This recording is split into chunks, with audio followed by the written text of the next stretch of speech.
Ya aquí en esta mesa vamos a hacer referencia a los efectos colaterales de la Ley 8/21, promoción de la autonomía personal y protección patrimonial de las personas con discapacidad. En primer lugar, anunciarles que el notario que iba a intervenir, don Íñigo Revilla Fernández, le es absolutamente imposible estar hoy con nosotros y en su lugar va a intervenir Almudena Castro Girona, que es nuestra directora de la Fundación Aequitas. Si ya era complicado moderar esta mesa antes, ahora con la directora al lado, la presidenta mirándome y la presidenta del Parlamento aquí también, ya esto cada vez se me va complicando. Y ya me ven que empiezo, sigo la segunda mesa, la tercera, y le he perdido ahora a la presidenta si me da la venia de decirme dónde está el cuadro de luces para apagar yo las luces. Cierro ya y sigo ya, porque ya me han colocado a pasar la mañana, pero el lugar me es encantador desde el primer día que estuve. Bueno, vamos a empezar ya con ella. En primer lugar, vamos a presentar por el orden de la derecha hasta el final cada uno de los que tenemos aquí. El primer interviniente de la mesa, por la derecha, Rafael Armesto del Campillo, un abogado en Bilbao, un íntegro jurista y, sobre todo, un jurista comprometido con las situaciones de vulnerabilidad, una buena persona. Esta yo sería la primera característica que de Rafael diría, una buena persona. Cada vez que he venido al foro lo he podido contrastar. En el foro es de una eficacia, pero una eficacia callada, pero siempre comprometida con lo que hace. Es miembro de la Red de Juristas Plena Inclusión en representación de FEBAS Plena Inclusión del País Vasco y del Foro de Asesoría de la Asociación LIBER en representación de Futubide Fundación A. Y es colaborador del Foro de Aequitas, como os he dicho antes, de Discapacidad del País Vasco en representación del Colegio de Abogados de Vizcaya. A mi izquierda dejo la directora, como antes a la fiscal, para hablar la última, presentarla. Alguien que creo que alguien que sea vasco y no lo conozca, yo creo que raya lo imposible. O sea, es Emilio Lavarría Muñoz. Un gran hombre que además tiene a gala ser funcionario público. Ha sido parlamentario vasco en 2 legislaturas, diputado del Congreso 6 legislaturas y siendo de destacar que en todas estuvo en la Comisión de Discapacidad del Congreso y presidiéndola, además. De casta le viene al galgo, o sea, la dedicación a esta materia y este compromiso con la vulnerabilidad. Ha sido vocal del Consejo General del Poder Judicial, profesor de Derecho del Trabajo durante 24 años en la Universidad de Deusto y un honor para el Consejo General del Notariado y para la Fundación Aequitas el que sea patrono de la Fundación. Luego, más a la izquierda, Luis Gonzaga García, otra institución en el ámbito de la discapacidad. Con esto les he de decir que, salvo el que les habla, la Fundación no ha pretendido más, y el foro, que traer a este Parlamento y en esta segunda ocasión, otra vez más, lo más granado del mundo de la discapacidad y los más comprometidos, y sobre todo el compromiso en cualquier faceta es solo la formación, es lo que más se puede brindar. Hay gente que sigue formándose, estudia y se prepara para de qué manera se puede utilizar todos los instrumentos del ordenamiento jurídico para alcanzar la meta, que es el de la compromiso ético, compromiso de integración y compromiso de inclusión de todas las personas con discapacidad. Pues uno de ellos, de importante labor en esta materia, Luis Gonzaga García. Ha colaborado con la discapacidad desde el año 73.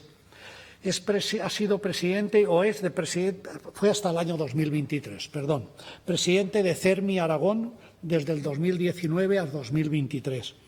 Miembro de la Junta Directiva de Plena Inclusión Aragón desde 2010 a 2023. En la actualidad es presidente de Liber Asociación, miembro de la Junta Directiva de Plena Inclusión España, presidente del Patronato de la Fundación Aragonesa Luis de Azúa y delegado de CERMI estatal en la Alianza Apoyo y Autonomía. Y luego, nuestra directora, Almudena Castro Girona. Almudena Castro Girona, pues, decidió, como más de media familia suya, preparar las oposiciones a notariado y sacó las oposiciones en el año 2002. Y así como uno cuando aprueba las oposiciones dice, bueno, pues por lo menos va a tomar un periodo de descanso y ya he fundido todo lo que tenía que fundir de mi vida, del estudio, unas cuantas bombillas a lo largo de estos años de preparación de la oposición y voy a descansar. ¿Qué es lo que hizo? El mismo momento en que aprobó la oposición, no dejó pasar ni un mes, se integró en la Fundación Aequitas para empezar a dedicarse al ámbito del notariado más próximo a las personas con discapacidad, porque el notario quisiera transmitírselo con toda la evidencia, hoy es la institución que el derecho ha querido tener como la máxima seguridad jurídica institucional como medida de apoyo. La primera que le dice esos mandatos, esos apoderamientos preventivos, se los dice, vaya usted a la sede voluntaria y no vaya nunca a la sede judicial, so pena de que ya no sea posible conocer su voluntad y sus deseos y sus preferencias y se las tengan que extraer dentro de un ámbito absolutamente hostil, que es donde le estén interrogando y le estén interrogando en una sede que no es la más agradable para alguien que lo que efectivamente tiene es una discapacidad. Y esa discapacidad es una alteración que hay que tratarla mínimamente, si no con una ternura evidente, sí con lo menos, al menos un principio de ternura y de comprensión. Y eso es lo que efectivamente se dedicó como notario a la realización de esas actividades de 2002. Es notaria en la actualidad en Castellbisbal y es presidenta de la Comisión de Derechos Humanos solo durante 4 legislaturas seguidas. Y ya lo último es mi directora. Es la directora de todos nosotros los que somos miembros del patronato de la Fundación del Notariado para el apoyo a la integración en la capacidad jurídica de las personas con discapacidad y en situación de vulnerabilidad y las personas mayores. Con este elenco creo que es evidente el compromiso de la Fundación Aequitas con la vulnerabilidad al presentarles quiénes van a poder ser los que hemos podido elegir para que se ponga de manifiesto cómo ese artículo 12 de la Convención de la no discriminación por razón de la capacidad jurídica se puede obtener de la mejor manera posible y cómo las alteraciones o efectos colaterales, tanto positivos o negativos de esa ley, en los negativos hay que intervenir para resolverlos y en los positivos para incrementarlos. Vamos a comenzar con las preguntas. Y vamos a empezar con las preguntas por el mismo orden de la presentación y a la notaria que interviene en sustitución, como interviene aunque sea la presidenta como sustituta, la pondremos la última, cada vez que le preguntemos. He de decir que eso me ha pedido la presidenta, la directora, perdón. Yo no he sido capaz de hacer eso. Uno tiene... Bueno, vamos a empezar. Rafael, antes de este Real Decreto Ley 2 del 23, de 16 de marzo, sin terminología ya de decretos, pero es que es el que modifica el artículo 25, ese texto de la Ley de Seguridad Social, en lo que afectaba a las personas con discapacidad. ¿Qué práctica es la que había ante los tribunales cuando estaba en presencia de una persona con discapacidad? Bien, pues egunon guztioi. Gracias también, Gonzalo, por tu presentación, por todas esas cosas que has dicho. Creo que más basadas en la amistad que en otra cosa. Mil esker, presidenta, por la acogida y mil gracias, Almudena, Carmen Velasco, por contar con la abogacía de Vizcaya en el observatorio. Bueno, a ver, yo voy a referirme más a cuestiones prácticas y le dejo a mi querido amigo condiscípulo Emilio que nos ilustre sobre cuestiones más sustantivas. Digamos que la práctica es la que todas y todos hemos conocido, que había que incapacitar a todo el mundo. Estábamos con la legislación de 1983, cuando entró en vigor el Real Decreto de 2023, ya había entrado en vigor la Ley 8/2021, pero daba sus primeros pasos y seguíamos con aquella especie de mochila o rodillo, como queréis llamarlo, en que había que incapacitar a todo el mundo. Esta era la práctica habitual. Y con eso muchos años, fijaros, desde el 83 y antes del 83, porque en el 83 hubo la primera gran reforma del Código Civil en esta materia que permitía graduar la capacidad. Se determinará la extensión y límites de la misma y el régimen de guarda, ya hablaba de guarda en el 63, de quedar sometido el incapaz, utilizando aquella terminología. Pero seguíamos incapacitando a todo el mundo. Se abrían paso poco a poco las curatelas, pero contadas con los dedos de la mano. Se vinculaba además la curatela a cuestiones económicas, cuando la curatela con la vieja ley del 83 era mucho más, muchísimo más. Y también podía ser muchísimo más la patria potestad. Bueno, en definitiva, había dos artículos perversos que me gusta a mí llamar. Era el 229 del Código Civil, que hablaba de la responsabilidad de quienes no promovieran, los llamados a la tutela, que no promovieran la incapacitación, que serían responsables de los daños que se causaran, y el 757 de la Ley de Enjuiciamiento Civil, que todavía se perpetúa en el 42 bis-A de la Ley de Justicia Voluntaria, que el funcionario público, que por razón de su cargo... Bueno, en definitiva, lo que se llevaba era la incapacitación. Claro, y esto tenía, en relación con la materia que estamos hablando, que es la problemática derivada de la disposición adicional 25A del texto refundido de la Ley General Social, la consecuencia era que automáticamente las declaraciones judiciales de incapacitación mediante sentencia, con independencia del grado de discapacidad administrativa que tuviera la persona afectada, se convertían en el 65%.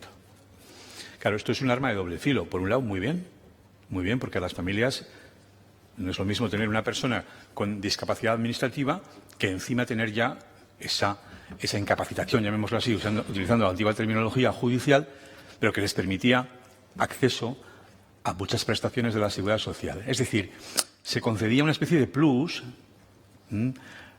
aun sin tener la discapacidad administrativa, el hecho de promover una demanda judicial, etcétera, etcétera, conllevaba luego una serie de obligaciones para las familias, bueno, pues que el legislador de alguna manera quería favorecer y potenciar. Aunque no hay exposición de motivos, he buscado muchísimo a ver si encontraba alguna justificación positiva, pero bueno, en definitiva no la hay, pero en la práctica es esa la justificación de la ley. Fijaros, el sobrecoste para una familia con discapacidad anual por persona, según datos de plena inclusión, es de 24.237 euros al año. Y si esa persona requiere un apoyo más extenso, la cifra se eleva a 47.129 euros. Entonces, bueno, estamos hablando de que las familias lo vivían, bueno, pues con naturalidad. Vamos a hacerlo, pero el contraste, o digamos, el tira y afloja está, bueno, a ver, es que si para cobrar vamos a incapacitar, no sé, generamos cierta tensión, ¿no? Y ya empieza el movimiento asociativo a moverse y a decir, bueno, vamos a ver, vamos a aplicar con la Ley 83 lo que tenemos, y ya por supuesto con la Ley 2021 no hay disculpa, pero vamos a intentar modular de alguna manera las declaraciones, ¿no? Pues para que sean lo más ligeras, lo más livianas posible. Bueno, pues se vivía con esa tensión, pero en definitiva, como digo, era una manera de reconocer que las personas con discapacidad accedían a determinados servicios de la Seguridad Social, determinadas prestaciones que en definitiva pues las familias se las merecen. Hasta aquí de momento. Muy bien. Bueno, seguimos ahora con Emilio, especialista en el ámbito laboral, como les he dicho antes. y vamos a formularle una pregunta muy concreta en el mismo sentido de Rafael, partiendo de la idea de que la Ley General de la Seguridad Social a las personas con discapacidad les establece unos determinados beneficios inherentes a esa condición, que vienen basados en unos porcentajes, en donde el porcentaje para la incapacidad es el 65% y obtenido esto en un ámbito administrativo que no judicial, y llega un determinado momento, pensando que los órganos administrativos dudan mucho de las resoluciones judiciales en cuanto a las valoraciones, eso fue una concesión, le dice el 65% en nuestro ámbito laboral va a ser el equivalente a la sentencia de incapacitación total en el ámbito civil. Se produce la incapacitación derogada de nuestro ordenamiento jurídico por la Ley 8/21 y dice, bueno, ¿ahora qué pasa? Si no existe esto, esa equiparación, ¿cómo se da? Y esa equiparación la hace de la siguiente forma. Emilio dice exactamente que van a estar equiparadas las que antes estaban incapacitadas totales, aquellos que tengan como medida de apoyo a su capacidad jurídica mediante resolución judicial un curador con facultades de representación plenas, pero no se queda solo con eso, por si no se ha entendido plenas. Dice, para todos los actos jurídicos. Esta disfunción tan atroz, en donde la incapacitación y la curatela representativa ahora es lo residual, lo que no quiere el ordenamiento jurídico se aplique prácticamente ya más que en situación in extremis, ¿cómo se resuelve, Emilio? Pues se resuelve mal, ¿eh? Bueno, en todo caso me han comentado, Antón, que Gonzalo, perdona, que esta tarde hay una ponencia sobre el derecho civil vasco. Te lo comento por si quieres ir a moderarla también, ¿eh? Pero bueno, no sé si la presidenta estará. Bueno, saiasko da gure hizkuntza mintzatzea, baina badaukat bakarrik 6 minutos, galderas. Hablaremos en castellano. Esto es una aberración, lo que has comentado. Es una verdadera aberración, porque incluso hasta el año pasado, la disposición adicional 25ª del texto refundido de la Ley General de la Seguridad Social de 2015 utilizaba la expresión incapacitados. Tú mismo lo has dicho. Incapacitados ya, estando vigente la Ley 621, que acaba con la figura de la incapacitación y la sustituye por una serie de medidas de apoyo voluntario, las principales, y de forma residual y de casi de forma marginal, la curatela representativa, que nunca puede ser, y lo dice así expresamente la Ley 821, para todos los actos, sino que el auto que resuelva esta curatela representativa tiene que identificar uno a uno, identificar específicamente qué actos son objetos de preterición o de limitación y afectados, por lo tanto, por esa curatela representativa, que no puede ser nunca todos, por definición. Es un movimiento por parte del legislador, primero basado en el desconocimiento de los problemas de la discapacidad en materia de seguridad social o en lo atinente a la seguridad social, y luego una fórmula cómoda de vincularlo todo a la curatela representativa, que lo hace también el derecho tributario, pero a la curatela representativa no es lógico vincular lo que, por su carácter residual o marginal, todas las fórmulas, marginar todas las fórmulas de apoyo y todas las demás previstas en la Ley 8/21. Es una especie de fórmula, vamos a utilizar la expresión cómoda de legislar, o poco comprometida de legislar, de no desjudicializar, cuando la esencia de la Ley 8/21 es la desjudicialización y de mantener la acción judicial. No sé por qué tipo de razones, porque en el debate parlamentario en el que yo estuve no se terminaron de explicitar. Es más, el debate parlamentario fue terriblemente decepcionante porque ni siquiera se argumentó en términos coherentes con la Ley 8/21. Yo, en relación a la Ley 8/21, quería decir lo siguiente. No quiero hablar para juristas solo, pero el título preliminar del Código Civil tiene carácter interdisciplinar. Se aplica a la totalidad del ordenamiento jurídico porque sus principios ontológicos y sus valores son de general aplicación al derecho privado, al derecho público, a la totalidad del ordenamiento jurídico. Yo atribuyo esta misma naturaleza jurídica, este mismo carácter a la Ley 821 en relación al ordenamiento de la discapacidad. ¿Por qué? Porque la Ley 821 no solo absorbe el artículo 12, y podríamos citar otros que prohíben o vetan la discriminación y la igualdad en relación a los discapacitados, el 4, el 5 y el 8 de la Convención de Nueva York, sino que acoge la Ley 821 toda la ontología relativa a los tratados internacionales que regulan y normas internacionales que regulan la discapacidad, toda la ontología, la de la Convención de Nueva York del año 2006, la de los tratados de derechos humanos del año 1948, la de los pactos de derechos económicos, sociales y culturales de los años 1966, el 145, el convenio 145 de la OIT, el artículo 45 de la Carta Social Europea, y podemos seguir diciendo que nada menos que el Tratado de Niza y el Tratado de Ámsterdam, que son los dos primeros tratados comunitarios que proveen a una versión consolidada del Tratado de Roma, que específicamente expresan o utilizan un catálogo de derechos fundamentales de los ciudadanos, no por ser ciudadanos de un Estado miembro de la Unión, sino por ser ciudadanos de Europa, por ser ciudadanos europeos, en donde también en ese catálogo de derechos fundamentales está la no discriminación de las personas con discapacidad. Bueno, de esa perspectiva, si asumimos este criterio, este presupuesto de que la Ley 821 es algo parecido al título preliminar del Código Civil y debe inspirar y debe penetrar en todos los ámbitos, desde luego lo que no ha ocurrido es a la inversa con numerosos sectores del ordenamiento jurídico público.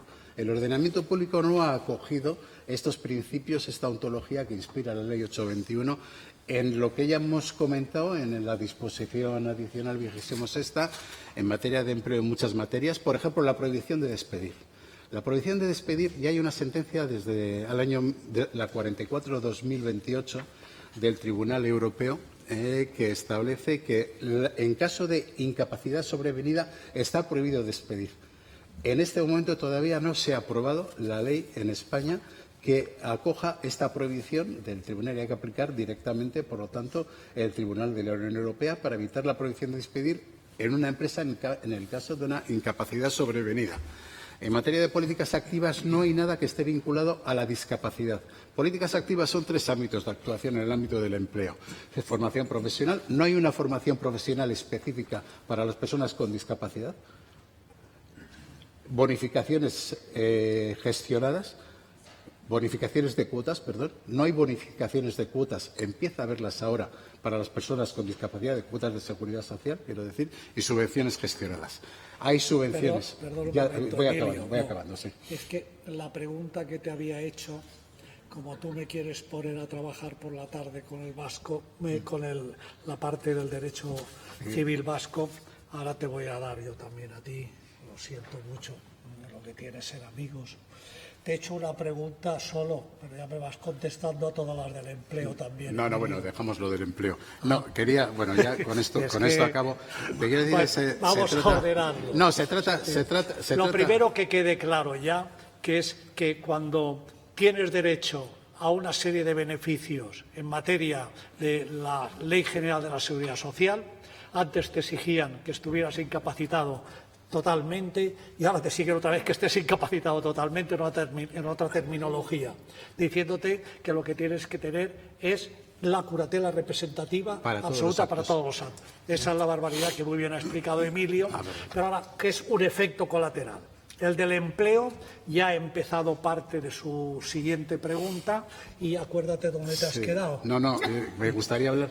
No voy a seguir con el empleo, pero sí. No, yo sí que te voy a preguntar del empleo y el público también. Yo estoy muy interesado en el acceso al empleo público porque allí las aberraciones son abundantes. Te voy a preguntar. En todo caso, no te apures por haberme interrumpido, Gonzalo, porque está aquí la presidenta del Parlamento que lo hacía con harta frecuencia, o sea que ya uno está habituado ya a este tipo de. Hay para todos, hay para todos. No tiene freno, no tiene freno. Así lo queremos, porque el querer es aceptar. Bueno, vamos contigo, Luis. En la presentación te he presentado según el currículum que me aportaste como presidente del IBE. Correcto. Realmente, la institución que presides, ¿cómo actúa en el ámbito de la discapacidad. ¿Y cuáles son los principios por los cuales funcionáis en ese ámbito? Bien. Muchas gracias, Gonzalo. Bueno, en primer lugar, quería poner de manifiesto que se van a llevar ustedes, después de la presentación que ha hecho de mi persona, se van a llevar ustedes una idea equivocada de mis cualidades. Lo que pasa es que Gonzalo es amigo, ya saben que los amigos solemos exagerar un poquito cuando presentamos, ¿no? Bueno, dicho esto, y antes de comentar qué es Libero, a qué nos dedicamos, sí que me gustaría dejar claro que dentro de los efectos colaterales de esta ley hay muchos aspectos muy positivos para las personas con discapacidad. Esta ley ha supuesto un paradigma, es decir, para las personas con discapacidad esta es la ley más importante que ha salido de la legislación española. Porque hasta que esta ley se aprobó en el año 21, bueno, aquí se ha repetido, todos ustedes saben que a la persona con discapacidad se le modificaba, cuando llegaba a tener la mayoría de edad, se le modificaba la capacidad y lo que se llamaba la muerte civil, es decir, no podía tomar ningún tipo de decisiones, siempre había alguien que las tomaba por ellos, ¿no? Y yo creo que esto es muy importante, el saber que ahora la persona es el centro, que la persona puede tomar sus propias decisiones, evidentemente con los apoyos necesarios, como lo dice la ley.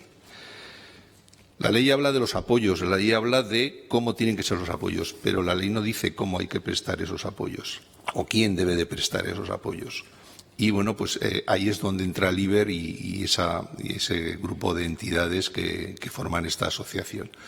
La asociación Liber somos una organización privada sin ánimo de lucro, de ámbito estatal y de declaración de utilidad pública. Nosotros iniciamos nuestra actividad en el año 95 por la iniciativa del movimiento asociativo de plena inclusión de la discapacidad intelectual y quizá la discapacidad más afectada por las anteriores leyes y por iniciativa de 13 entidades ya, las llamadas fundaciones tutelares, que a raíz de, como comentaba Gonzalo esta mañana, de que la reforma del Código Civil del año 83, hasta esa fecha solamente podían prestar el ejercicio de la tutela personas físicas y es a partir de la reforma del Código Civil cuando ya entidades, personas jurídicas sin fines lucrativos ya pueden ejercer esta actividad. Entonces van surgiendo una serie de entidades, de fundaciones tutelares y en el año 95 pues deciden todas formar Liber, de alguna manera pues para coordinar los esfuerzos para de alguna manera, digamos un poco, hacer la representación.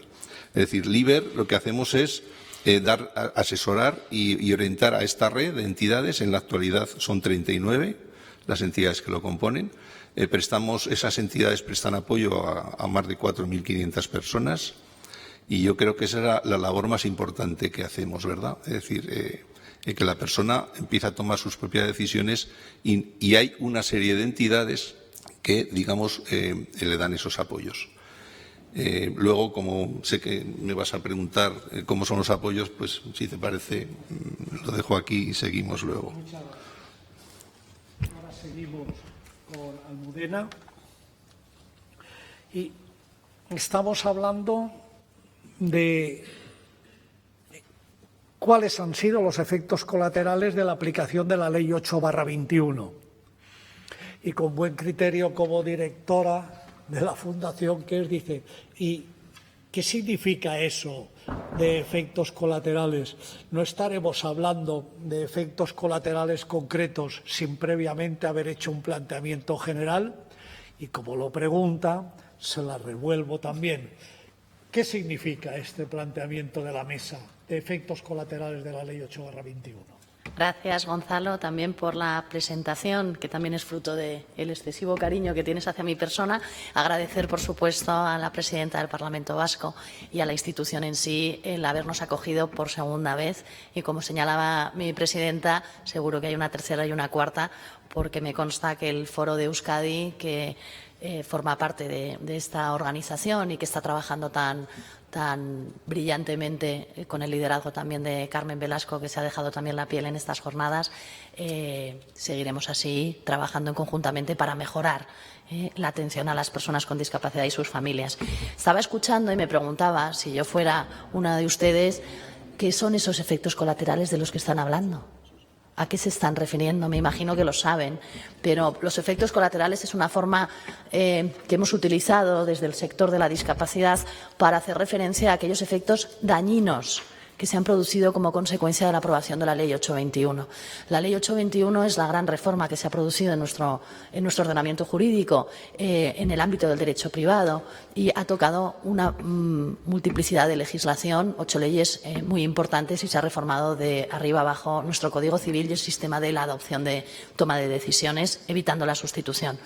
Pero en el momento en que se aprueba esa ley hay otra serie de normas que están, por ejemplo, en el ámbito fiscal, que están en el ámbito de la seguridad social, que hacían referencia a esa institución antigua que ya no existe en nuestro país, que era la incapacitación, a la tutela, a la curatela. ¿Qué ha ocurrido? Que con la Ley 821 se aprueba esa gran reforma de adaptación a la Convención, pero no se ha hecho una modificación de esos aspectos en el ámbito del derecho del trabajo y en el ámbito del derecho fiscal, por ejemplo. ¿Y qué ha ocurrido?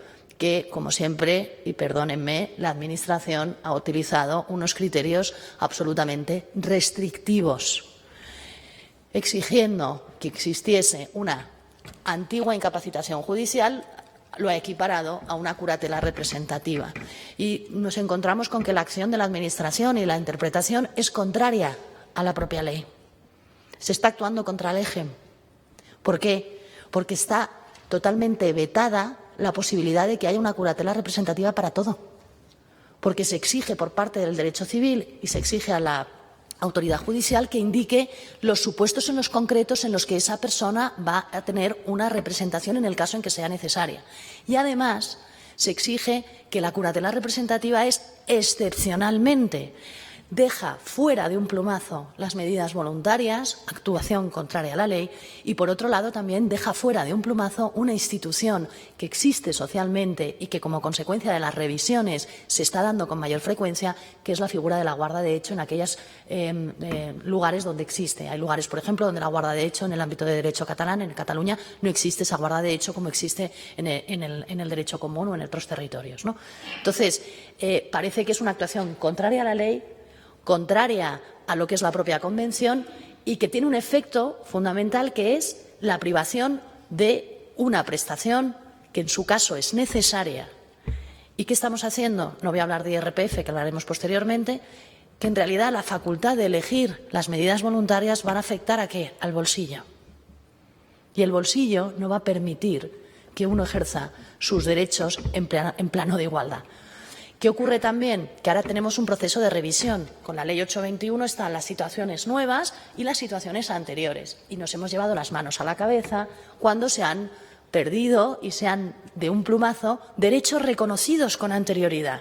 De cuándo puede una actuación, una ley posterior, privar a alguien de un derecho que ya ha sido reconocido con anterioridad.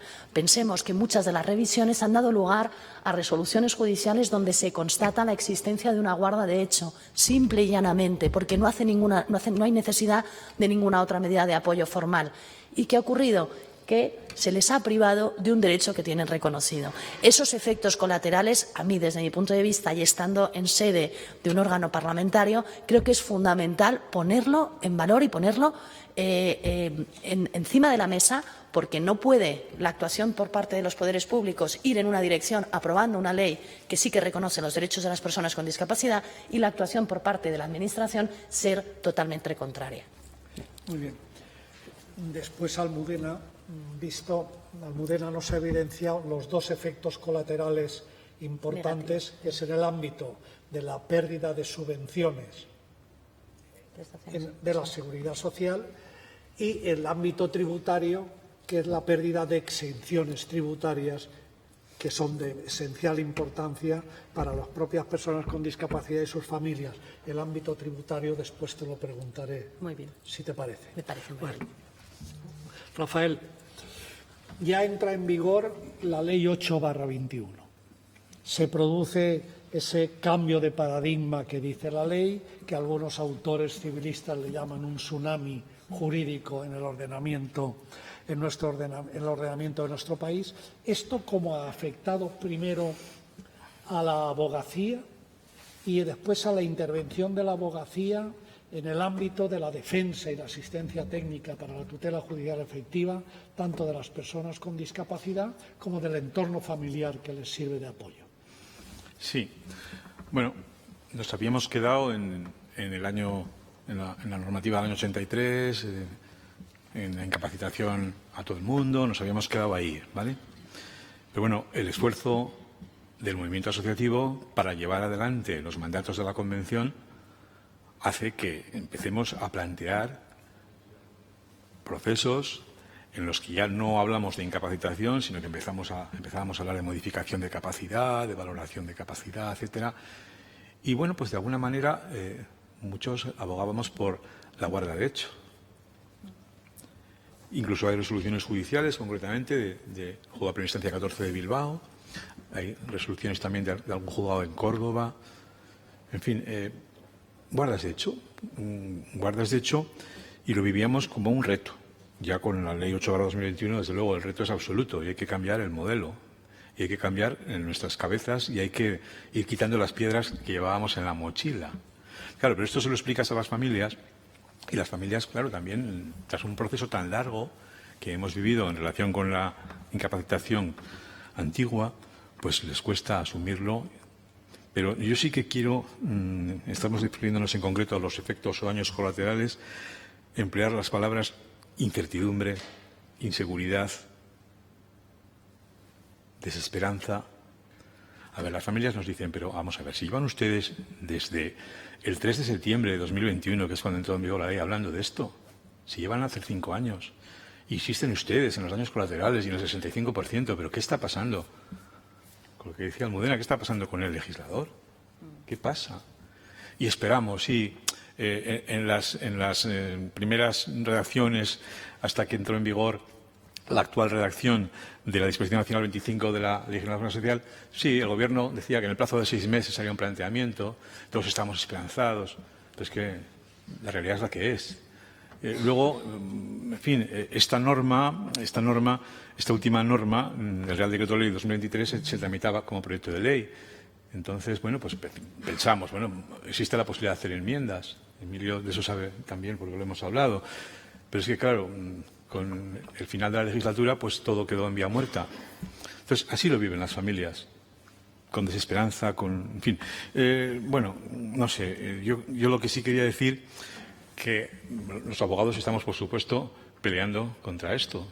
Pero es que no hay criterios uniformes tampoco. Y no voy a decir que yo hable de cansancio, que un poco sí, pero bueno, tenemos que ser inasequibles al desaliento, porque esa es nuestra función. Pero provoca cierto cansancio, ¿no? Ver que las resoluciones judiciales son distintas en los territorios, hablo de las administrativas, y eso desmoraliza cantidad. Y con los tribunales y juzgados pues pasa exactamente lo mismo, ¿no? Una de cal y una de arena. La de cal no sé si es la buena, porque la cal blanquea, ¿no? Pero también quema, ¿no? A ver, sentencia del Tribunal Superior de Justicia del País Vasco. Recurso de suplicación. Sentencia del 4 de febrero de 2025. Un juzgado de Bilbao, el juzgado número 12 de lo social, deniega la prestación por hijo a cargo a una persona con discapacidad que tenía un 55%. Su curatela representativa era muy amplia. Fundamentalmente las resoluciones judiciales, ustedes saben mucho mis compañeros de Gaikuncha, también las resoluciones judiciales se fundamentan en 3 áreas, por así decirlo, ¿no? Área personal, área de capacidad económico-jurídico-administrativa y área de salud. Bueno, con eso, a buen entendedor, decimos, bueno, pues es que está cubierto todo. No dice la literalidad que utiliza la disposición adicional todos los actos jurídicos, pero es que son prácticamente todos los actos jurídicos. Y como os ha explicado también antes Almudena, no lo puede decir porque va en contra de los principios de la Convención y del planteamiento del nuevo modelo de la Ley 8. Bueno, pues el Tribunal desestima la petición porque aplica la literalidad de la ley. Bueno, pues sí, es lo que hay. La otra, la de arena o no sé si... Bueno, pues a ver, es una resolución menor, pero es muy interesante. Es una resolución del Tribunal Económico Administrativo Regional de Cantabria, de 30 de junio de 2023, que hace un estudio interesantísimo, impropio de este tipo de resoluciones, la verdad. Yo no he encontrado, pero es que es otras de este estilo. Pero esta es muy interesante porque hace un recorrido por la Convención, habla de la Ley 8, etcétera, y termina reconociendo los beneficios fiscales correspondientes a una persona cuidadora, que en concreto era hermana de la persona afectada, y le reconoce los derechos que concede la normativa fiscal, curiosamente como si fuera un ascendiente, porque es la persona que se ocupa de ella. Bueno, pues poquitas cosas hay en esta materia, Yo creo que, bueno, ya hablaré luego un poco más adelante, ¿no?, de cada futuro, de la interpretación de esta disposición adicional 25ª, la apertura de miras, que se decía aquí también esta mañana, ¿no?, lo de convertamos las salas de vistas en salas de miradas, ¿no? Hay que tener otra visión a la hora de interpretar, y yo creo que todavía aquí tenemos mucho que hacer los abogados. Y sobre todo, claro, defender los derechos de las familias, que están hechas un lío, la verdad. Sí. Están hechas un auténtico lío. Sí. Porque, ya termino, no saben qué hacer. Porque no vaya a ser que promueva ahora la revisión que manda la disposición, la tercera quinta de la Ley 8, y me quitan. ¿Qué pasa aquí? Hay una incertidumbre, hay una inseguridad, y el legislador pues sigue por ahí, no sabemos dónde. Ya. Bueno, verán que la situación es conflictiva y hay que evidenciarla como tal. Cuando pasamos al ámbito administrativo y nos separamos del ámbito civil, el ámbito administrativo, como ya les evidencié antes esta mañana, es reacio a que cualquier calificación que implique pérdida de ingreso para la administración, o por omisión o por acción, lo sea restrictiva, y lo que es más, se les escape de su mano, sea su ámbito quien lo determine, provoca este tipo de cosas.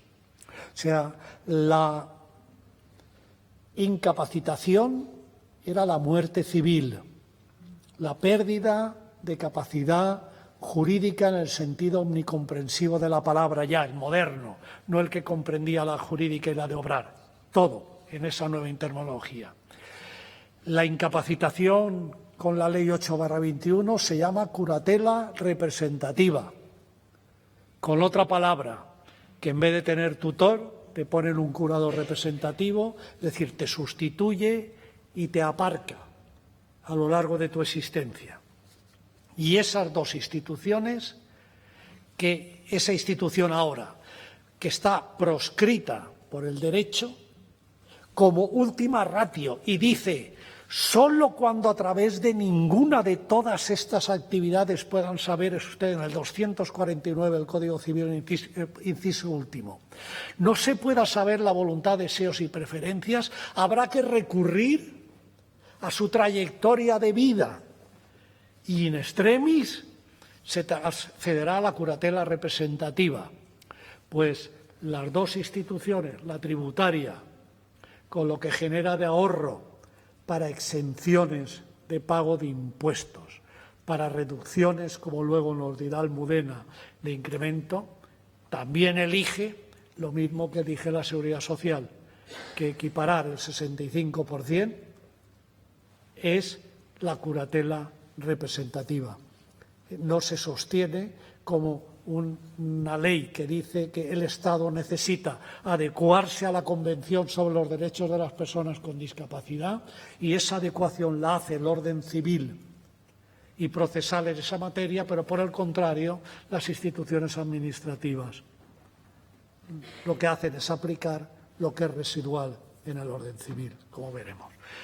Y dentro de la integración, desintegración y la exclusión y no inclusión, está una práctica que le preocupa a Emilio desde que lo he conocido, por la inclusión en igualdad de las personas con discapacidad, el empleo público, qué es lo que ocurre con esa reserva de plazas que han de ser cubiertas con personas con discapacidad en estos momentos en nuestro ordenamiento jurídico. Emilio. Pues no ocurre nada bueno. Os preguntabais qué ocurre con el legislador. El legislador estatal, lo que ocurre con el legislador entra dentro ya del terreno de la ontología directamente. Yo no me atrevo a hacer una reflexión más profunda que esta sobre lo que está pasando en el Congreso de los Diputados y el Senado. Pero bueno, al margen de estas digresiones, voy a hacer un intento de concisión, Gonzalo, que no quiero cansarte más de lo que ya estás. Y además, invocando ese pretendido mito antropológico que se nos atribuye a los vascos de ser personas parcas en palabras y algunos más optimistas dicen que largos en hechos también. Vamos a ver si logramos. Yo tengo sangre andaluza, por si las cosas no salen bien. Ya cautelarmente te lo advierto. En relación al empleo público, al acceso al empleo público, tenemos que citar aquí dos normas fundamentales. En primer lugar, el Real Decreto Legislativo, texto refundido 1/2013, el de igualdad, el de no discriminación en relación a todos los discapacitados, y particularmente el que regula el Estatuto Marco del Empleado Público, que es el Real Decreto Legislativo 5/2015, cuyo artículo 49.1 establece que se tienen que reservar un cupo para las personas con discapacidad, no solo un cupo del 7% para todas las personas con discapacidad, de las cuales 2 se han de reservar a las personas con discapacidad intelectual. Partiendo del presupuesto de que el reconocimiento de una discapacidad intelectual es aquella en que el coeficiente de reducción de la capacidad es del 33%, o la aplicación del 33% ya le genera la condición de discapacitado y persona discapacidad intelectual, y el 65% a los demás se les reconoce la condición de persona con discapacidad. Estas reservas están previstas, como he dicho, en el artículo 49.5 de la Ley Reguladora del Estatuto del Empleado Público. Se mantienen las reservas, pero ¿qué es lo que ocurre en la práctica? Ocurre que en las resoluciones, que son resoluciones administrativas, que establecen las bases de los concursos de las pruebas selectivas para el acceso al empleo público, tanto el empleo público de nueva creación como el de consolidación de plazas ya existentes, se establece el siguiente procedimiento, que es un procedimiento de tracto sucesivo. Si la exigencia de superar las pruebas selectivas es para todos, también para los discapacitados intelectuales y para los discapacitados, personas no discapacitadas no intelectuales. Todos tienen que superar las pruebas selectivas. Se prevé la existencia de unas pretendidas lecturas fáciles y programas adaptados para las personas con discapacidad intelectual, que sistemáticamente les obliga a estos a recurrir a la lectura ordinaria del programa, porque es incomprensible manifiestamente la lectura fácil, y recurrir, por otra parte, al programa ordinario, a las bases ordinarias de la convocatoria, porque tampoco la adaptación de esas bases a su discapacidad permite ningún tipo de facilidad por la inoperancia, por la falta de profesionalidad de las empresas que realizan estas dos funciones, la de asimilar o la de ajustar a la discapacidad intelectual y a la discapacidad en general las pruebas selectivas. Y ocurre lo siguiente: en estas resoluciones se establece que en el caso de que el 2% de cupo previsto para la discapacidad intelectual no se pueda cubrir por la no superación de las pruebas selectivas, se acrecerá el cupo de las demás discapacidades, de las que se refieren al 65% de discapacidad. Si ni así se puede cubrir el cupo de la discapacidad, se acrecerá el cupo ordinario, el cupo general. Bueno, esto es una contravención de la ley, no solo del Real Decreto Legislativo y del artículo 49 que hemos citado, del Real Decreto Legislativo 15/2015, que establece que los cupos previstos para personas con discapacidad se han de cubrir necesariamente, de forma imperativa, con personas con discapacidad. con personas discapacitadas. Y si no fuera posible, materialmente no fuera posible, se acumularán al cupo de la próxima convocatoria respecto a la misma materia, que se regule en la próxima convocatoria, lo cual les coloca a los discapacitados. Normalmente los discapaces intelectuales superan las pruebas selectivas en un porcentaje aproximado a un 3 o a un 4%. Tanto en el ámbito de las pruebas adaptadas y pretendida lectura fácil, como en las pruebas ordinarias y lectura ordinaria, el 2 o 3%. Pero además hay un último requerimiento que está previsto en un decreto, que es el decreto 2007/2004, que establece dos obligaciones a la Administración que ha incumplido siempre y seguirá incumpliendo, yo creo que siempre, porque nunca lo ha tomado en consideración. Son dos obligaciones que forman parte de lo que se denomina derecho imperativo, no es derecho disponible. Son dos obligaciones que se tienen que cumplir necesariamente. La primera es que la adaptación tiene que ser la adecuada, tanto en el proceso selectivo, mediante adaptaciones razonables o ajustes razonables, es la expresión que utiliza, en la prueba de acceso, en la prueba selectiva, los ajustes que requiera el discapacitado, la persona con discapacidad, ajustes razonables que no se hacen o se hacen muy mal, como estoy diciendo, y también se tienen que realizar después ajustes razonables a la propia plaza si el discapacitado consigue superar las pruebas selectivas y obtener la plaza.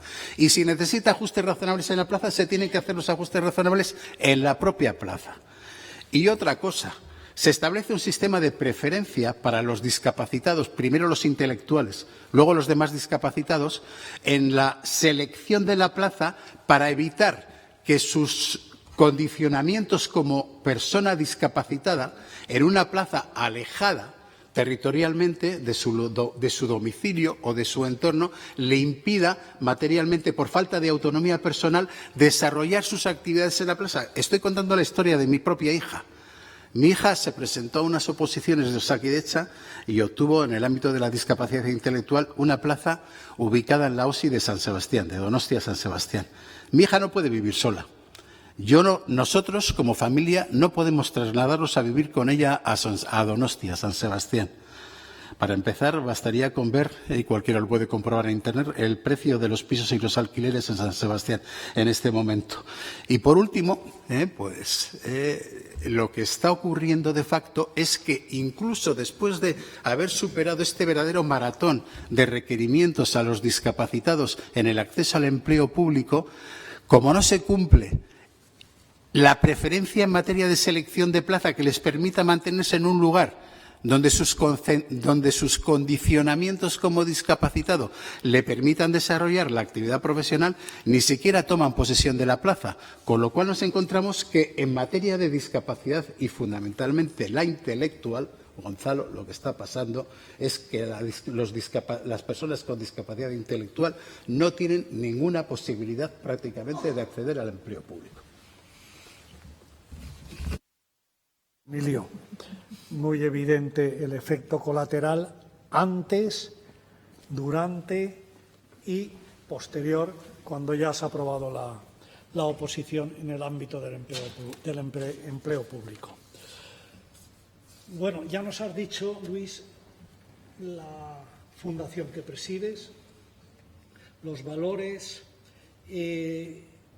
la misión que ejercéis y ¿qué modelo de apoyos, dentro de lo que la Ley 8/21 exige como medio para que no exista la discriminación por razón de la capacidad jurídica en el ámbito de vuestra fundación? Muy bien. Nosotros el año pasado, LIBER motivó, como consecuencia de un proceso que ha durado año y medio, en el que ha participado todo el movimiento asociativo, toda nuestra red de entidades, se ha editado lo que entendemos nosotros que es el modelo unificado de apoyos, ese modelo unificado que pretendemos que todas nuestras entidades lo hagan, ¿no? Y ese modelo de apoyos, son modelos ajustados a cada situación, sobre todo, una premisa, a cada situación. Cada persona es distinta y cada persona necesita unos apoyos distintos. De alguna manera que partan del respeto a la voluntad, deseos y preferencias de la persona. Es decir, si la persona puede tomar sus propias decisiones, evidentemente tenemos que darle la oportunidad. De alguna manera, esta, más que una edición nueva de modelo de apoyos, ha sido una adaptación de un modelo de tutela que ya editamos en el año 2012 y que ya estaba adaptado a la Convención. Es decir, ya de alguna manera ya se contemplaba en aquel modelo la posibilidad de que, es decir, sobre todo, tomábamos decisiones por las personas, porque así nos lo decía la ley, pero, hombre, había que preguntarles, había que contar con ellos a la hora de tomar las decisiones. Entonces, digamos un poco que lo que se ha hecho ahora ha sido ese modelo anterior de tutela, adaptarlo. Y bueno, pues yo creo que, como decía, es decir, respetando la decisión de la persona y con una meta muy clara, es decir, que cualquier persona con necesidad de apoyo en el ejercicio de su capacidad jurídica, pues encuentre esos apoyos, primero que sean comprensibles, ¿no?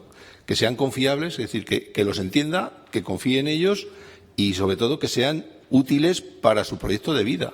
Es decir, entonces esas son un poco las premisas, ¿no?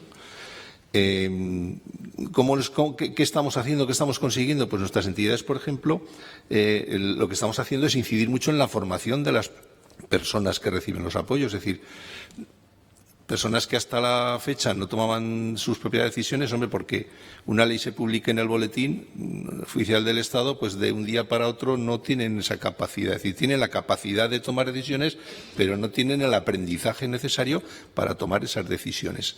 Entonces, de alguna manera, lo que se está incidiendo mucho es en la formación de las personas. Bueno, formación a nivel de todo, es decir, tener en cuenta que como decía antes, que ese calado tan importante que ha tenido la ley nos ha obligado al movimiento del IBER de las entidades, primero a revisar nuestros estatutos, a cambiar nuestra nomenclatura. Es decir, nosotros al principio nos llamábamos Asociación Española de Fundaciones Tutelares. Anda que nos complicamos la vida a la hora de decidir el nombre, ¿no? Bueno, pues ahora de alguna manera también abrimos un proceso participativo para ver un poco cómo nos llamábamos, ¿no? Y bueno, pues decidimos llamarnos LIBER.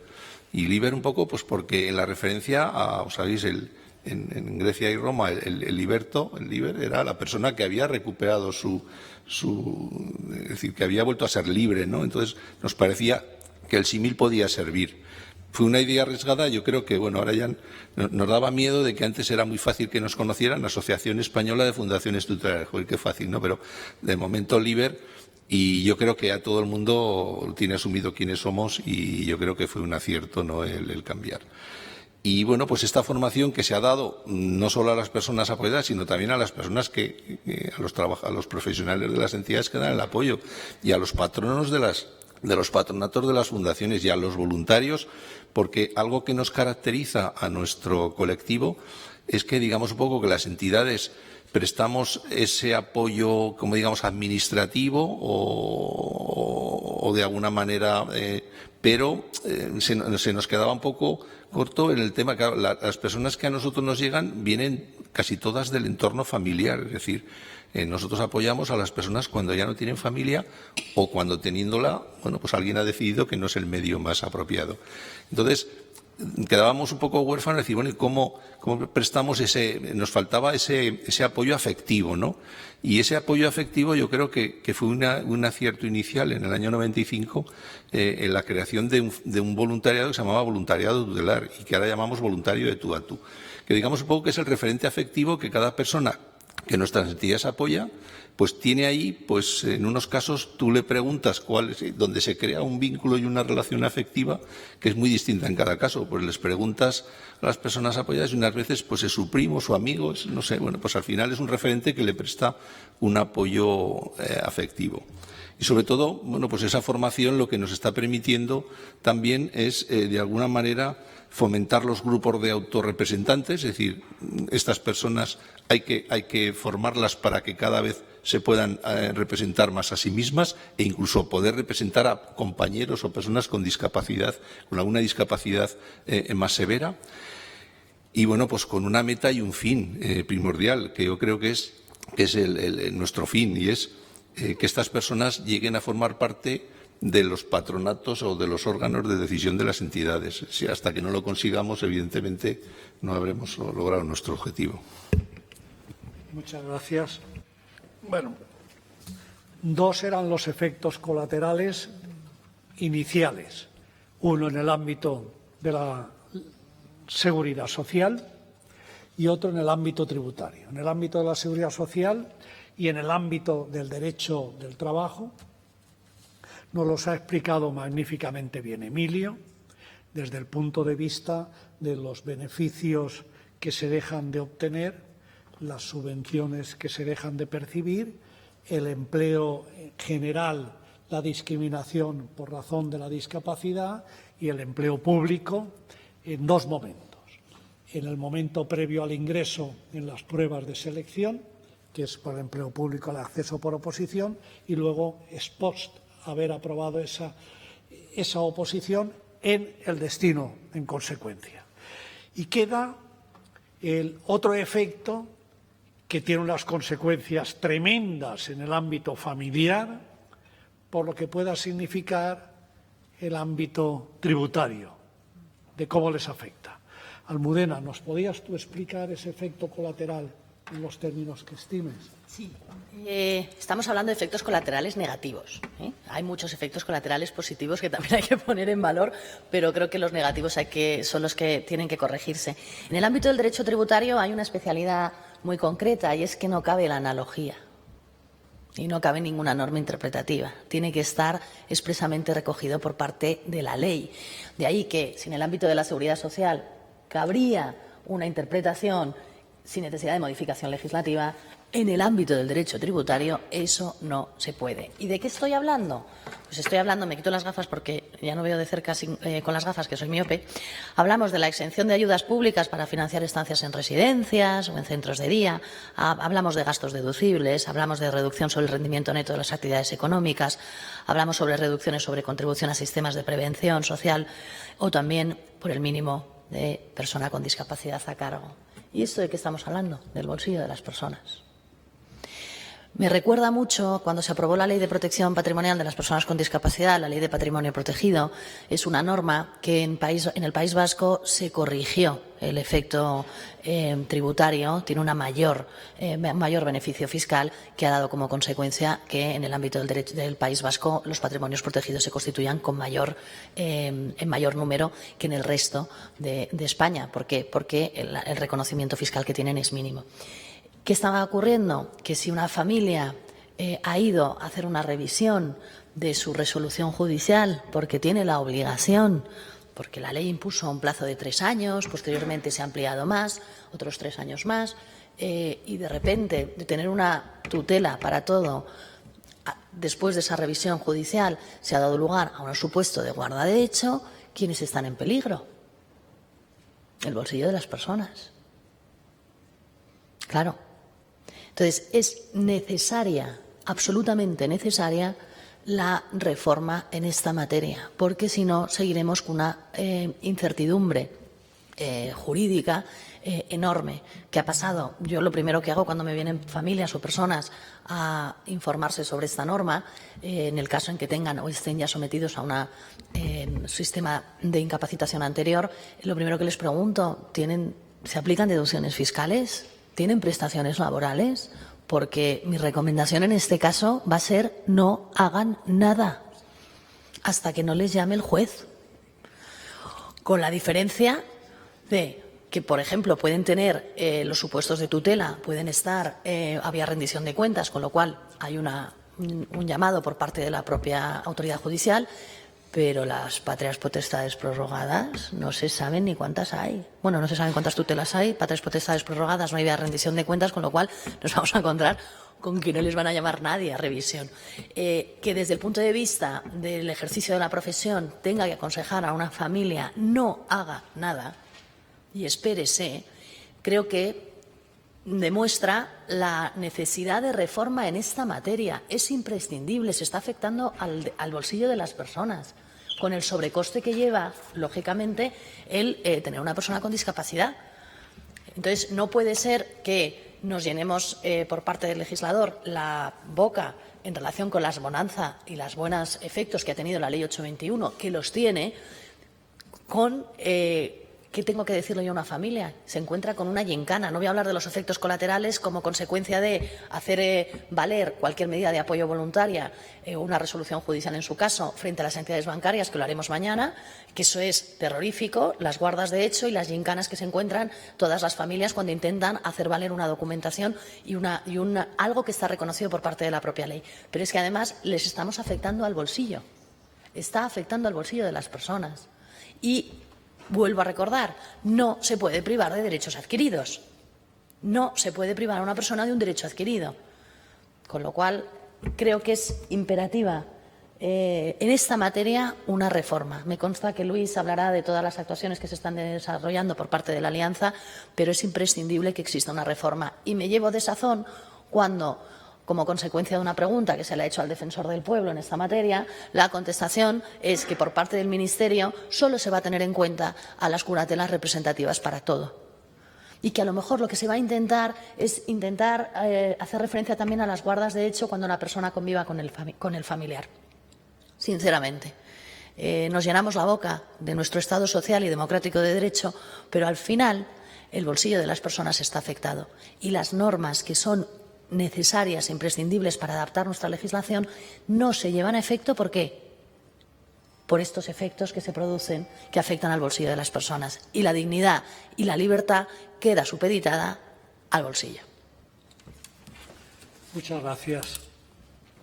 Pasamos a otro ámbito un momento, luego volveremos algo al IRPF con Emilio y seguiremos también con el envite que le ha hecho Almudena a Luis.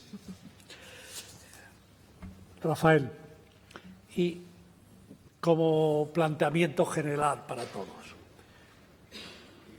la ley no quiere, sino por el contrario, proscribe y prohíbe la incapacitación. La prohíbe porque dice que las consecuencias de la incapacitación son las instituciones tutelares antiguas que sustituyen a la persona con discapacidad, vetando ese principio de la salud mental como derecho humano, que el primero era el de la participación. Nada sobre nosotras y nosotros, sin nosotras y sin nosotros. Eso se quebrantaba porque toda la relación que había en el ámbito de la capacidad jurídica y de obrar en los actos que debía intervenir la persona con discapacidad era por un tercero, el tutor. Eso ocurre también con la patria potestad en sus dos modalidades, de prorrogada o rehabilitada, según la discapacidad lo fuera antes de la adquisición de la mayoría de edad o después de la adquisición de la mayoría de edad. La ley la proscribe, ambas instituciones, a la misma institución en dos modalidades, porque ya en el preámbulo le dice que es un ejemplo de sustitución total de la persona con discapacidad. Y cuando llegamos a la revisión, en muchos casos se encuentran los propios progenitores que no existen como tal y los pasan a guardadores de hecho. Esto, ¿cómo se ve por la familia y afecta a las personas con discapacidad? Emilio, perdón, Rafael. Pues fíjate, Gonzalo, si antes me había quedado con que promovía las guardas de hecho, pues Almudena acaba de decir que estamos aconsejando esperar. O sea que es nuestra realidad. Hemos defendido a capa y espada la guardia de hecho. Hemos conseguido resoluciones judiciales, como os decía, algunas con la oposición del fiscal en aquellos tiempos. Pero bueno, que ya todo ha cambiado tanto que y ahora decimos, mire usted, pues no. ¿Qué pasó inicialmente? Bueno, pues que con la entrada en vigor de la Ley 8, las patrias potestades iban como churros a guardas de hecho. Entonces, lo que decíamos es, vamos a ver, muy bien, archive usted el expediente de revisión, señoría, archívelo, pero deje constancia de que hay guarda de hecho, pero diga más cosas, porque los padres se van a casa sin un papel. La sentencia que tenían, la vieja sentencia que les abría todas las puertas, ahora resulta que no la tienen. Diga usted en su auto que hay una guarda de hecho, diga quién la ejerce. Y si me apura, diga más cosas, diga qué puede hacer. No sé, haga referencia usted al Código Civil, ¿no? A los actos para los que no necesita autorización judicial el guardador de hecho. Sea más extenso.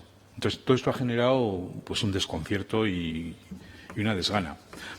Bueno, menos mal que el Tribunal Supremo, en las dos sentencias de 18 de junio de 2024, hizo la consideración de que la guarda de hecho muchas veces no es suficiente. Son unas resoluciones judiciales muy interesantes, que seguro que conocéis. En definitiva, desconcierto por la práctica. Entonces, ahí sí que la abogacía, la fiscalía, tenemos que ser proactivos a la hora de pedir. Tenemos que pedir autos más extensos en ese sentido. Y también las diligencias preprocesales de fiscalía yo creo que son un instrumento, una herramienta muy valiosa también en esta materia. Si se produce un archivo mediante decreto en unas preprocesales, digo lo mismo que le decía al juez. Por favor, concrete usted quién es la persona que está haciendo la guarda de hecho, póngale su nombre, apellidos, incluso diga un poquito de las facultades que tiene, etcétera, etcétera, etcétera.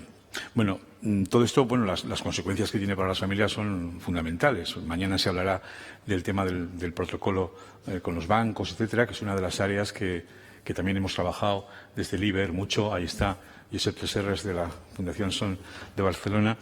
Y hemos trabajado mucho estas materias. No solo el protocolo de los bancos, bueno, también, pues bueno, por no dar tantos palos a la Seguridad Social, sí, hay un criterio de gestión de 2021, salió enseguida después de la ley, pues que dice que sí, que los guardadores de hecho, pues podrán gestionar, etcétera, etcétera, las peticiones de solicitud de prestaciones del artículo 264 del Código Civil. Bueno, bien, esto es poco conocido, pero yo creo que desde la abogacía y desde la Fiscalía podemos hacer mucho para favorecer que esas guardas de hecho sean más eficaces. Y bueno, pues solamente medio segundo sobre las actas notariales. Las actas notariales que yo creo que también proporcionan un gran valor a las familias. Lo que pasa que, claro, todavía no hay una cultura jurídica en esta materia en las entidades bancarias. Se hablará mañana, no quiero hacer spoiler. Pero bueno, que es una herramienta que nos está dando muchos buenos resultados. Y bueno, de momento, pues aquí lo dejamos.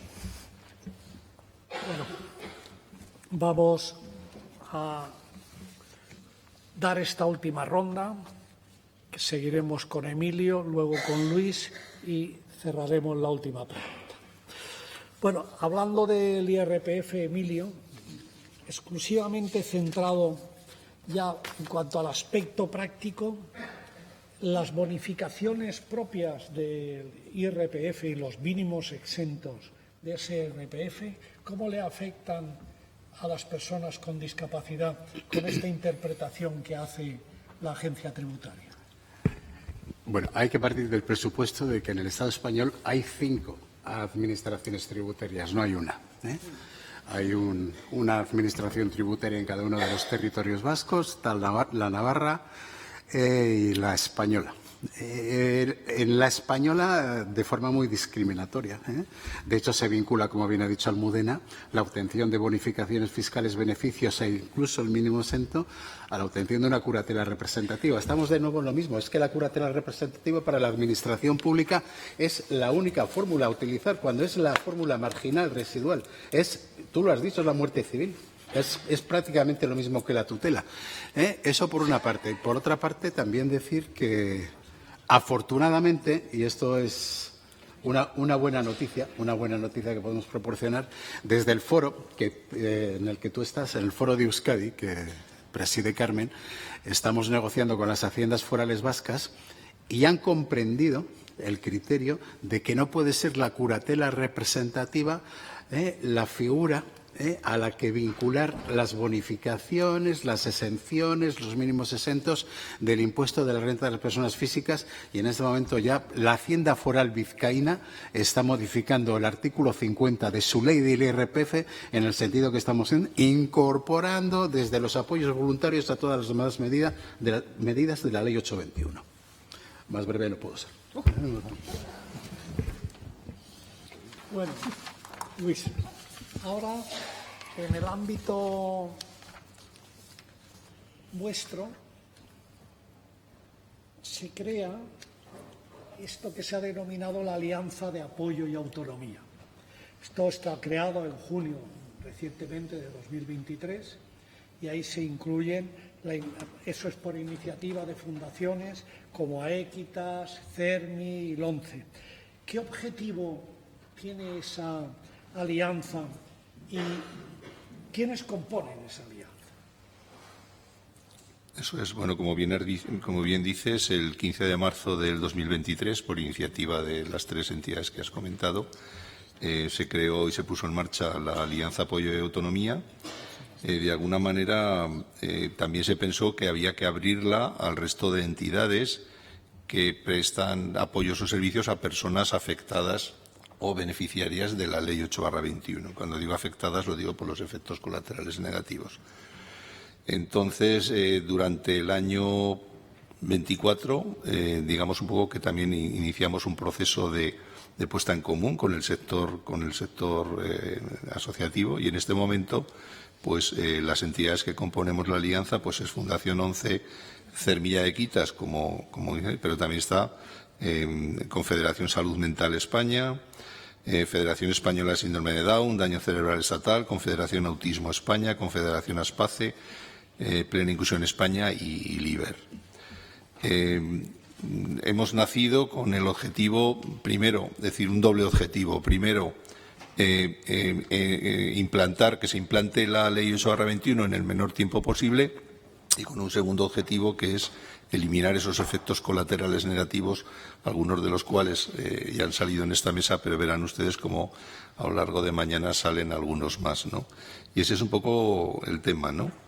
Nuestros principios, pues es que los protagonistas de este movimiento que hemos puesto en marcha sean las personas con discapacidad, servir también de ayuda y de apoyo a las familias, pero también yo creo que tenemos que tener muy clara, o tenemos que transmitir a la sociedad que esta batalla no es solo nuestra. Esta batalla, de alguna manera, implica a todos los miembros de la sociedad. O sea, si queremos que las personas con discapacidad sean ciudadanos de pleno derecho, pues estamos implicados toda la sociedad, ¿no? Y luego también, de alguna manera, promover las reformas legislativas que se necesiten, pues, para conseguir nuestros objetivos, ¿no? Y esos objetivos, pues, serían, como he dicho antes, conseguir la implantación de la ley en el menos tiempo posible, movilizar a toda la sociedad, buscar y aunar los esfuerzos tanto de las entidades sociales interesadas como del resto de la sociedad, y trabajar para conseguir también ese apoyo de las instituciones públicas y privadas para hacer realidad nuestro movimiento. A lo largo del año 25, una vez formada la alianza y integradas todas las entidades que creíamos que deberían formar parte, pues hemos empezado a hacer diferentes actividades. Hemos tenido reuniones con la Mesa del Congreso, se han presentado enmiendas a las leyes que afectan a la discapacidad y que en este momento están en el Congreso, pero que de alguna manera esas enmiendas también iban en la medida o con la idea de minimizar estos efectos colaterales negativos, pero bueno, todos sabemos que el movimiento legislativo en el que estamos está todo parado. Entonces, lo que de alguna manera hemos estado haciendo también, pues, es hacer incidencia, es decir, cuando la incidencia política no, pues hacer incidencia social también, ¿no? Entonces, el año 24 y el año 25, en el mes de octubre, se han hecho unos webinars que han durado una semana. Han sido muy positivos. El webinar se celebraron en noviembre del año 25. Y bueno, pues es decir, en algunas de las sesiones había hasta 500 personas conectadas. Quiero decir que nos está demostrando que evidentemente hay interés.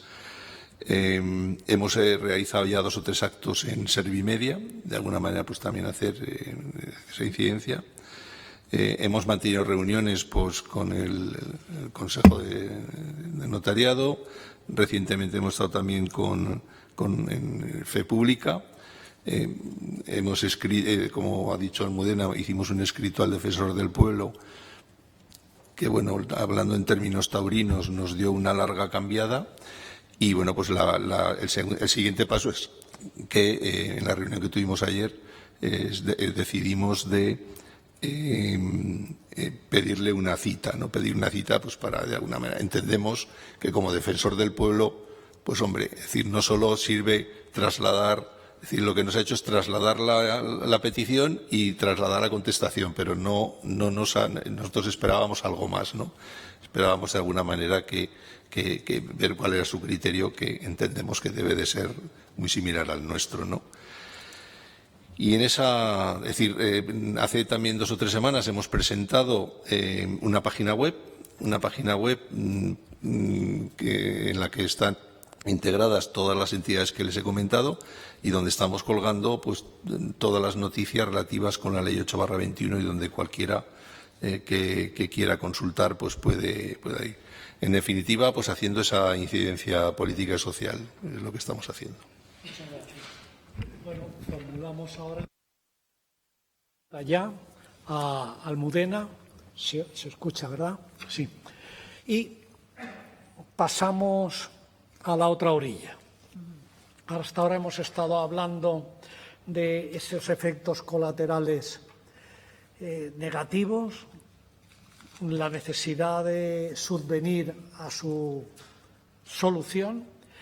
Y ahora vamos a ver qué intervención tiene el notariado con la Ley 8/21, que lo erige en apoyo institucional en el ámbito de todo el territorio nacional, como la institución primaria de apoyo institucional de las personas con discapacidad, pero esta vez en el ámbito patrimonial.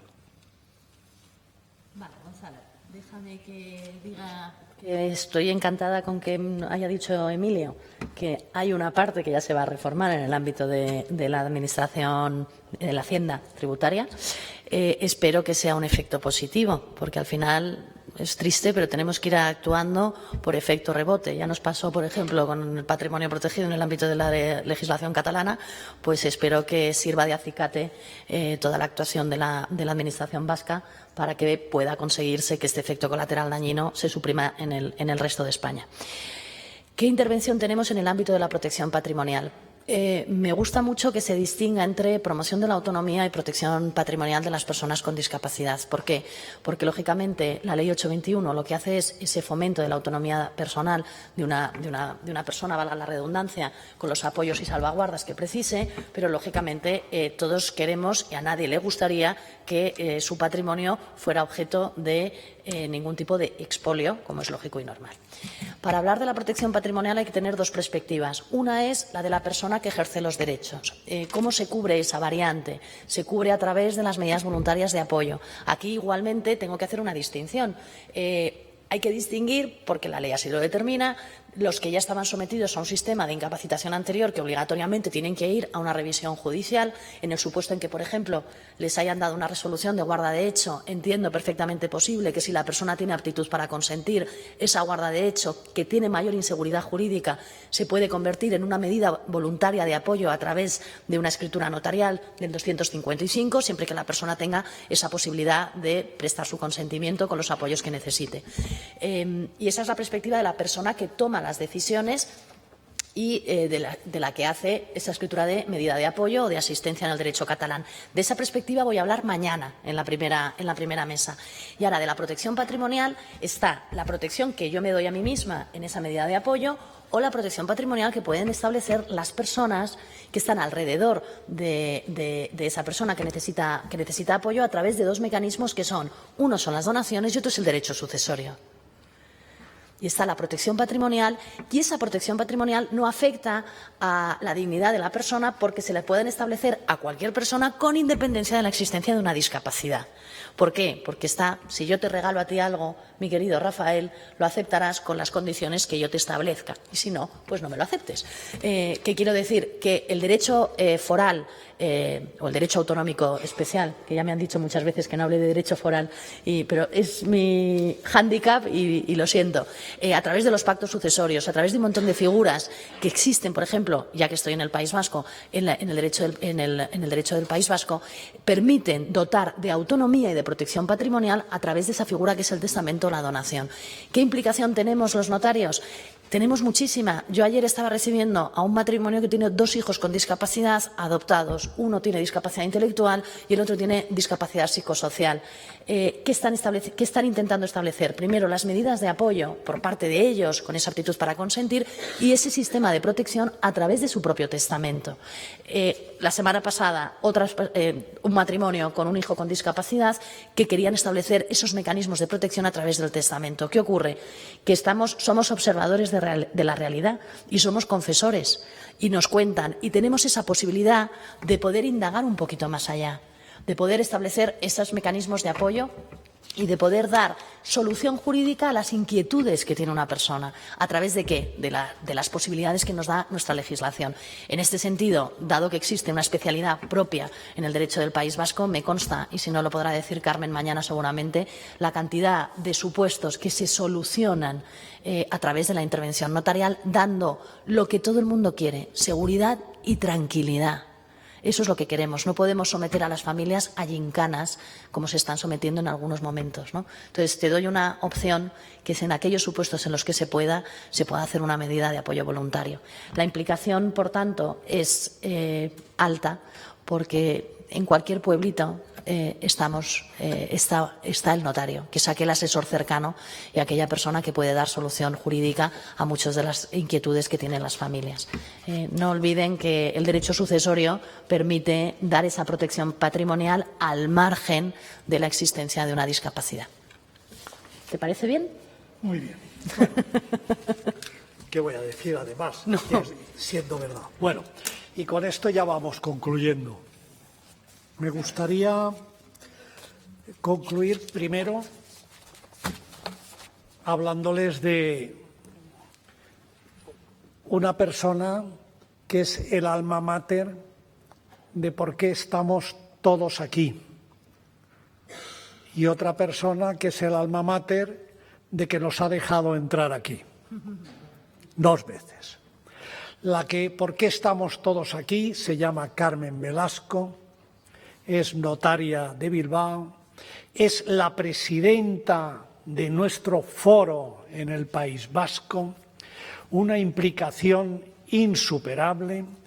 Todos los miembros que han visto, que han intervenido en relación con ella, es lo que diga que hagamos, lo hagamos y lo vamos a hacer sin ningún género de dudas y un privilegio para esta comunidad que tengamos y para nuestra fundación una presidenta gobernando este foro en el País Vasco como ella. De la presidenta del Parlamento terminaré después. He de decir que ese foro del País Vasco está integrado por unas maravillosas personas que provocan que estemos el único lugar de todo el país que ya llevamos 2 veces actuando en el Parlamento. Los foros de discapacidad del Consejo General del Notariado a través de la Fundación Equitas en todo el territorio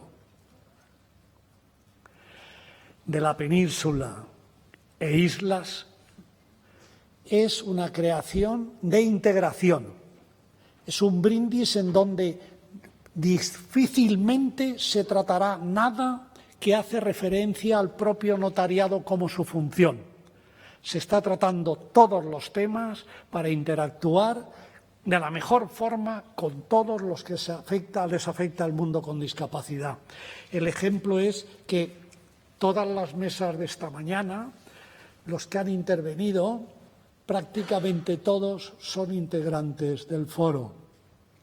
Estamos con una fiscal, Catarina Pedrero, tenemos ni más ni menos que a María José con EDECA al frente, una institución esencial. Ya empezamos con 12.000 afectados solos para adelante.